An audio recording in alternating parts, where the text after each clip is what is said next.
औरत की हकीकत है, हया ही इंसानियत है। हया है तो जहाँ भी औरतों का आला मकाम है। हया औरत की शान है, हया भी कोई औरत नहीं मेरे प्यारे। हया है तो पर्दा है, पर्दा है तो हया है। याद रखे हमेशा पर्दा में हुआ करती है। हमारा और आपका पर्दा करना हमें कीमती बनाता है।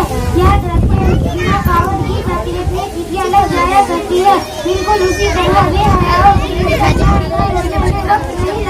अल्लाह ने हमें औरत बनाया, इसका मतलब है अल्लाह हमें हयादार पर्दादार दुश्मन बनाता है। ये प्यारी अपने रखी मसीह पर जन्नत को करते हैं। अल्लाह ने आपको तौफीक बनाए। अस्सलामु अलैकुम।